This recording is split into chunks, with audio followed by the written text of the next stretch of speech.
Hello, I'm your host, Peter Komendowski, and welcome to Surviving Bad, where we explore stories of survival, hope, and inspiration. These are conversations with remarkable people whose passion and ideas contribute to a better world.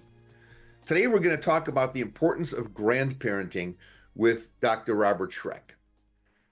Bob and I have collaborated on building healthy communities. We have found common ground on an issue, raising healthy children and the importance of exploring the outdoors.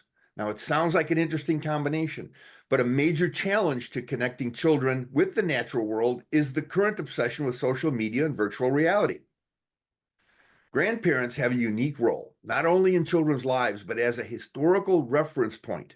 Put simply, the current generations of senior citizens are the last survivors of life without obsessive technology. We grew up in happier and healthier times, and as it turns out, we have the potential to help children find a healthy balance between life at the speed of human and the breakneck speed of technology. So welcome to the world of parenting and grandparenting. And Bob, welcome to the show. Let's start out with you telling us a little bit about yourself. Well, thank you. I'm a father of three. I have a wife of one, and we're blessed with 8 grandchildren. We have 3 here in Des Moines. My wife always said we live in the town with the greatest number of grandchildren. We have 2 grandchildren in DC, and suddenly we have 3 in Salt Lake City, where my wife is now visiting. I'm 6 months into my 9th decade of life, and I just got a brand new 2-month-old granddaughter, which came as a surprise. We didn't even know it was coming, and suddenly there she is. So we are blessed.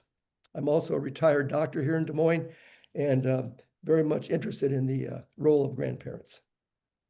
Well, and let's hear about it, because I was talking to you yesterday and you got my mind going in so many circles. That's how I ended up with such a long introduction. Because, it's hard to believe in a world where so many of us as we age are minimalized by this world.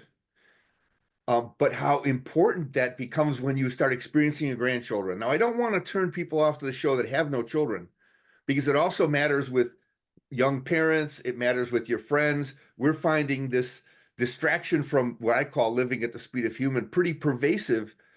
And, we both share a passion for getting to the outdoors, and we both found that grandchildren triggered a whole new revelation of joy in life.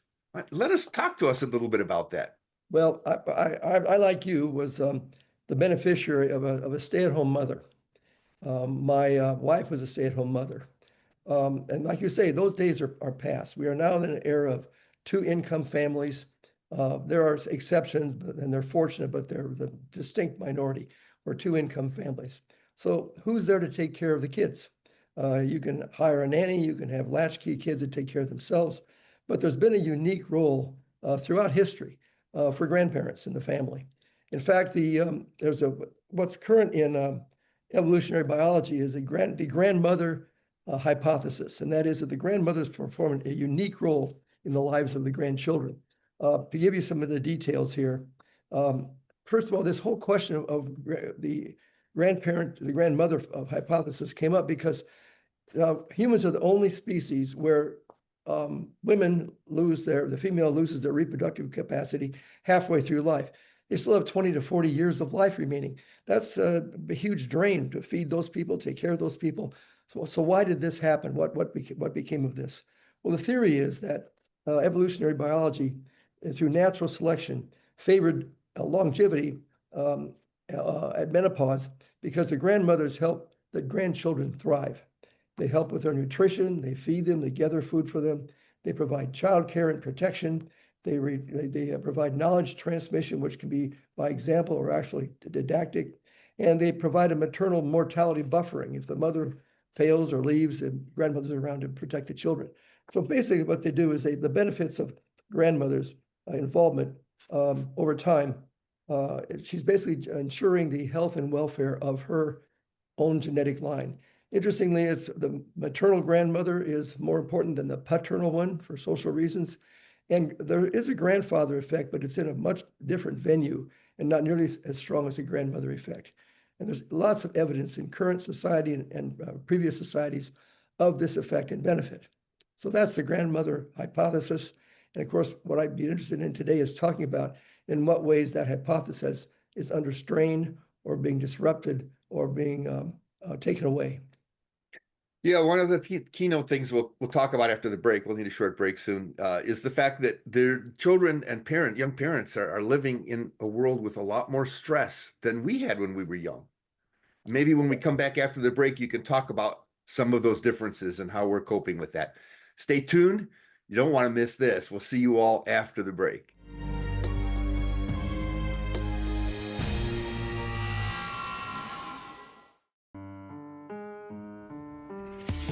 This is how we do at MC22. This is how we do at MC22. This is how we do at MC22. This is how we do at MC22. Providing you entertainment when you're bored out of your mind on our channel or the Plus and online anytime. From the Quad Squad to the Spirit Lakes team, we bring your local action straight to your screen. This is how we do. There is a road laid out for me. First night here, but Amy seems cool. Leading down to the river. I am blind, but I need not see. What do you think? I know this road is there for me. If I'm really free, take me down to the river and walk. 30 years ago, the internet was barely a thing. But the beginning of everything. At MediaCom, we've been here. Every single step, stride, and slide along the way. And for as much as the internet has changed, we've changed. The speed and size of our network, the performance of our technology, the scale and power of our security. Investing in the growth of our communities, and keeping you ready for what's next. See you there.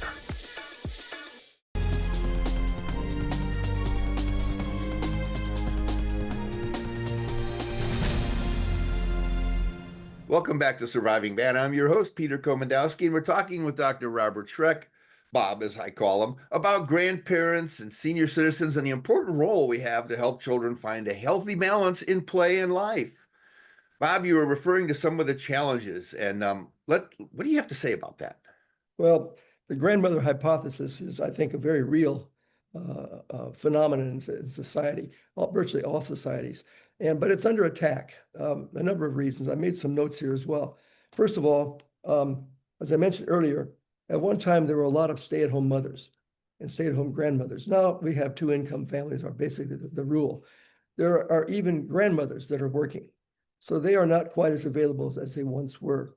So there are fewer of these stay-at-home folks with the time and availability to actually participate. Geography has become an issue. Back in the days when we would all stop by grandma's house on the way home from the woods, gathering sticks for the fire, that was a simpler time. Now we're all over the world. I remember good friends of ours when the pandemic hit could not visit their grandchildren in Australia for 2 years. No one was allowed in the country for 2 years. The huge obstacles to actually interacting. The disassembly of our family, the family in general over the last 2 generations has been dismaying. In 1950, 4% of American babies were born to a single mother. That's now 40% of American babies born to a single mother. The father may be around, but they're not married. May or may not be supportive. So there's been a huge disassembly of the family, and that causes some disjointment amongst relationships, but actually may enhance the role of the grandmother. And since we all know who the mother is and almost always know who the father is, the maternal, that also strengthens the role of the maternal grandmother. There's a huge disruption here, which I think is probably the biggest one, and that is social media. We've all had the experience of walking into a room filled with loved ones and good friends and have no one look up. They're all on their screen. I've seen this in my own grandchildren. My oldest, when I first got a cell phone 15 years ago, would grab it out of my pocket, start to look at it, start to walk across the room and wouldn't even sit down. He'd be frozen in place for 5 or 10 minutes, fascinated by the screen. It's addicting. They have found that, and we have found that the screen is more rewarding than human personal interactions. It's an addiction, and it's been extremely disruptive. Try to go to a dinner with just 4 people, let alone a dinner of 14 people and family members, and have no one pull out their cell phone. It's not just the kids, it's the adults as well. So that's been a huge disruption. The And then geography, well, I mentioned geography is fortunately, in some ways we can fly 2 hours to the grandkids. My wife and I can certainly do that either direction. And fortunately, we have the resource to do so, but it's not the same as if they're right there in the same town where you could get to virtually everything involving the grandchildren. So those are my concerns, and mainly the social media. Well, and then one of my concerns is how do we change that? And I talk about the power of grandparents. Over the years, I've been a part of experiments that grandparents have performed, like censoring kids from using technology when they're with them, going for walks, doing puzzles. They find a lot of resistance early on, especially as kids get older and they're fully indoctrinated as teenagers. But over time, the kids accept it as natural. Because I mean, in my opinion, they start feeling the presence of that closeness and that interaction, even if they can't define it intellectually. They sense that it's okay, and so they give the grandparents a special place in their life. Just in the last 12 months, our grandchildren on the East Coast attend a school that bans cell phones. You can't even have them at school. You have them at school, but they have to be in your locker. You can't get it out between classes. You can't get it out in the lunchroom. One of them sent me a picture of a poster that said, "No, not even here." And that's a poster posted over every urinal and inside every bathroom stall. And so it was hard. It was hard the first, initially when it came up. But they told me, hey, by the end of the first week, we didn't miss them. We go to the lunchroom, we'd talk to our friends, we'd go outside for recess, we would go to our sporting practice. They didn't miss them. The country of Australia and New Zealand have both initiated laws effective the first of the year where children are forbidden to be on social media until they're 16 years of age. So I think we're recognizing the problem and what the issue is and coming up with some solutions.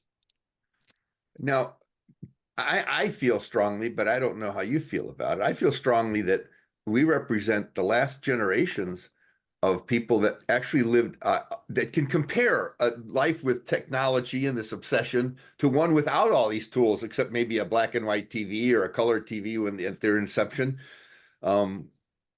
Telephones were okay, but they weren't miraculous like they are today.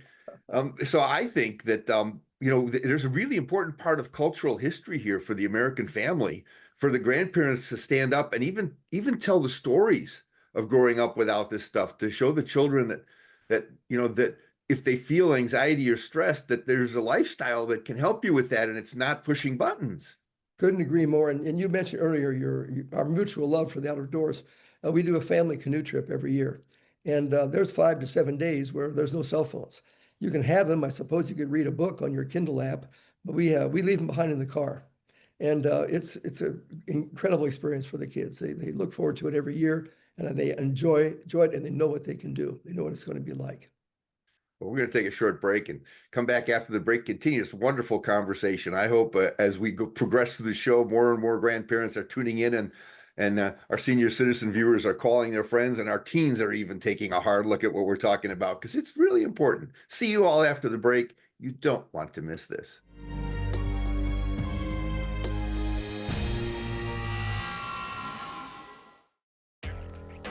Local programming at your fingertips. Access to MC22 is easier than ever before and available to all Mediacom subscribers. Go to mc22.net, log into your Mediacom account, click Watch MC22, and then browse our catalog of local programming available for you. Anywhere, anytime. mc22.net/watch.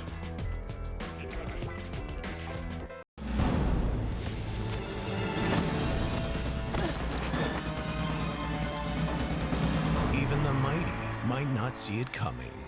It's prediabetes, and it captures 1 in 3 adults. But you can escape. Take the 1-minute prediabetes risk test to know where you stand and prevent or delay type 2 diabetes. Be your own hero on smartphones everywhere at doihaveprediabetes.org.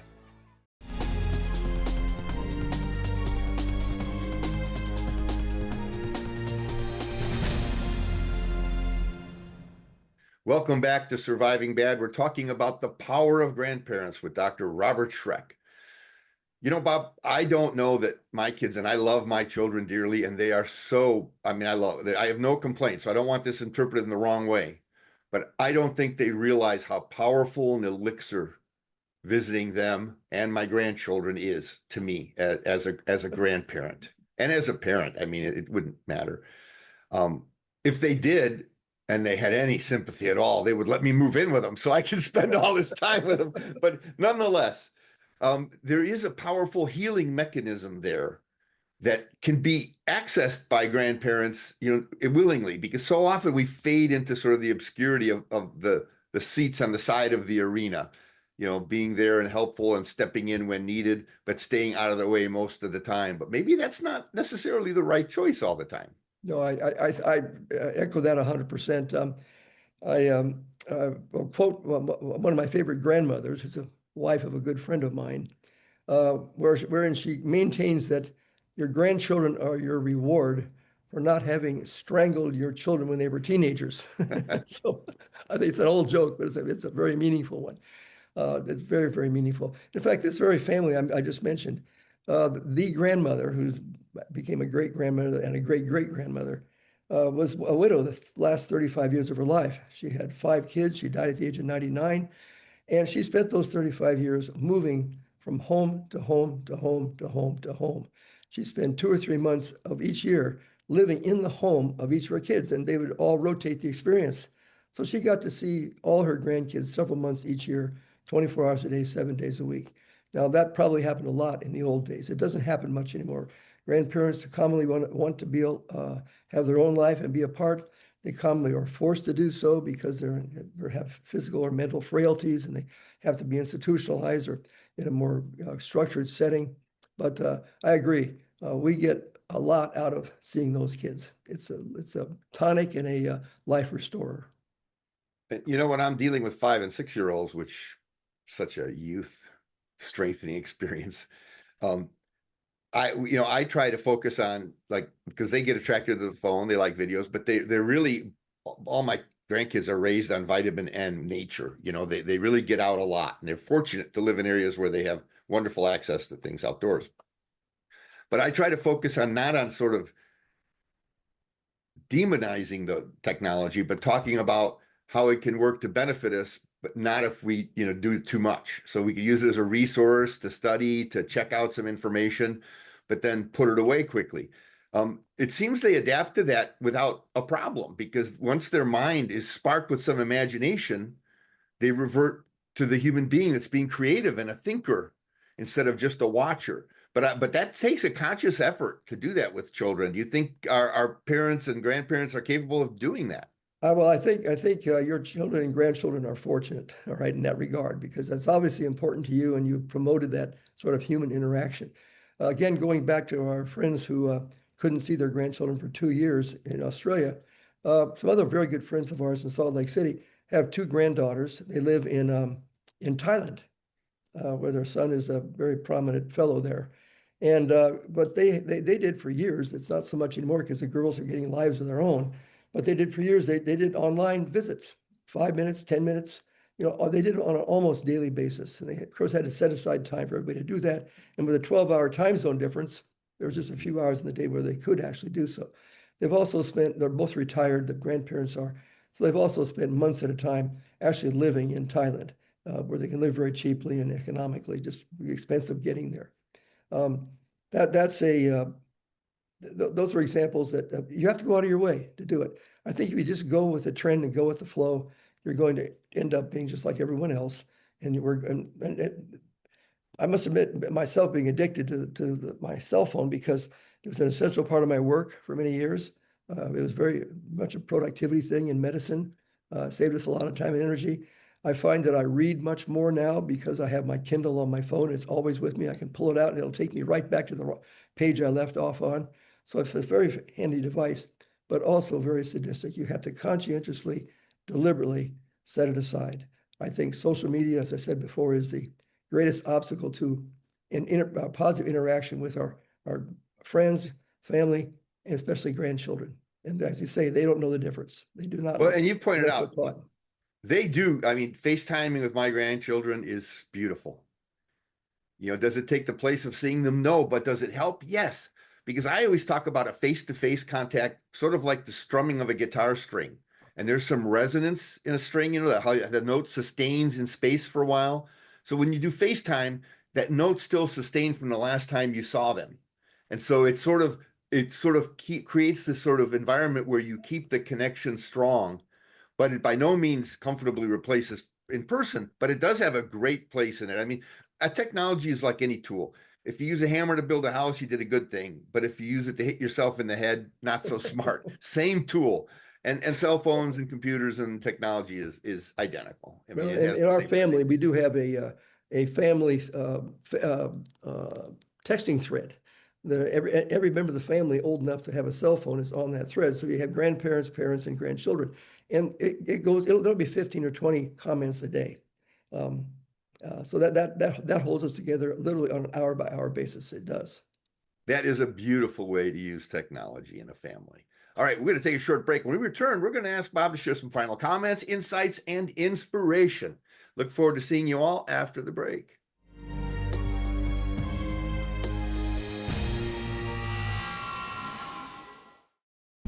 Mediacom Mobile. You'll love the service and the savings. Unbeatable nationwide coverage. Unlimited data. Unbelievably affordable. Switch and save 30% or more over the top 3 mobile providers. Get unlimited mobile for just $40 per line per month. Bam! No hidden fees, no contracts. Switching is cake. Keep your phone, keep your number, everything you love, except the big bill. Mediacom Mobile. Call or shop online. I don't remember how it started.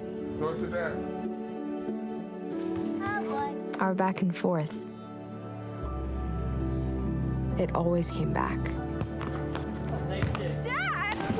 You probably don't remember what you told me. That was perfect. But I heard every word.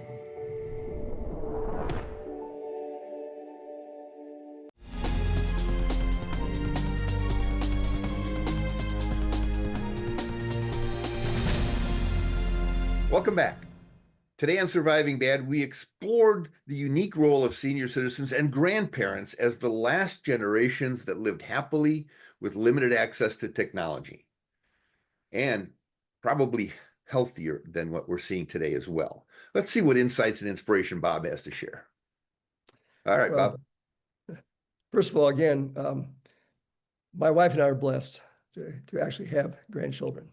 All 3 of our children seem to want to have children. That was a wonderful thing, and have produced some. So we have, as I said, 8 grandchildren, ages 18 years old down to 2 months. So we're blessed. Even just talking to you about this show the last few weeks has made me realize and enhance my own impression of the role of a grandparent. I think it's very, very important for a grandparent to not be passive. I think it's important for the grandparent to be forward-thinking, to be active and interactive in their role. None of us are going to live forever. What will live on after us are our children and our grandchildren. They are our legacy, more so than virtually any other aspect of our life. We need to be involved. That takes energy, it takes time, it takes resources, it takes prioritization. You have to prioritize what you're going to do and who you're going to do it with and when you're going to do it. And there will be conflicts where it's hard to come up perfectly on them, but I think you can never go wrong by prioritizing the kids and the grandkids. To me, that's something I've had to learn the hard way through my work, where I was just gone and distracted an awful lot. We also have obstacles we have to overcome. I mentioned geography, which requires resources and time to overcome. I mentioned, and there's another issue as well here. You know, the birth rate in this country is going down, the fertility rate. As recently as 2000, 25 years ago, we were at the replacement rate, which is 2.1 children for each fertile woman between the age of 15 and 49. We're now down to 1.6. And that even it takes into account immigration. We're down to 1.6 for a birth rate. We're going to have a population that grows for a while, but it's ultimately going to shrink. There are going to be fewer and fewer grandchildren. There are going to be ultimately fewer and fewer grandparents to interact. So we need to interact, get out of our way to do so. And as you pointed out, being the last generation which was not distracted by modern technology, we have a unique perspective to employ and to work with. Yeah, and interestingly enough, what we're seeing from younger children, because keep in mind, the technology has been a fad for the most part, and with it, of course, a lot of the ups and downs. But some of the younger children in our culture are looking up at their older brothers and sisters and even their parents and thinking they're sort of like zombies, always glued to the phone. So we not only have the opportunity to recognize our own self-worth, but also to make a really important investment into children. Even if you don't have grandchildren, go to the library and do a reading thing with kids. There's a million things you could do as a grandparent that don't have to involve your own grandchildren if you don't have them, because children are like that. They adopt elderly people pretty well. Absolutely. That's a great point. And I've seen that happen in my own life when we lived far away from my parents and my wife's parents for quite a few years in the Army and also in my education. My parents did adopt other kids, children, and they would call them their substitute grandchildren. There are people who cannot have children, no matter how desperately they want them.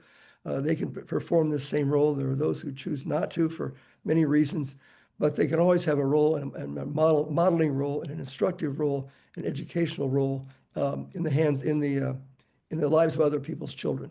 There's no shortage of such. It does not have to be an adoption. It just has to be an organization. You can mentor in schools. You can go to clubs and organizations that are hoping to find some help and some support. But the relationship between generations is fantastic, and it needs to be exploited. The optimal, of course, is a 3-generation family living in proximity where they can all interact. But there are many, many permutations.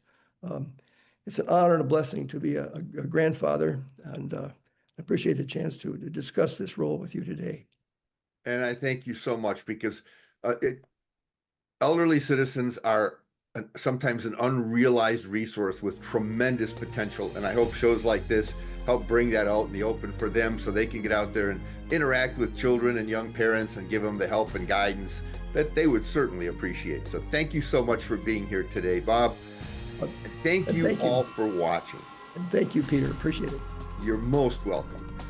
We invite you to watch MediaCom MC22 and MC22.net for all of our episodes of Surviving Bad, where we explore stories of survival, hope, and inspiration with some of America's most remarkable people. On MediaCom MC22, your local programming leader.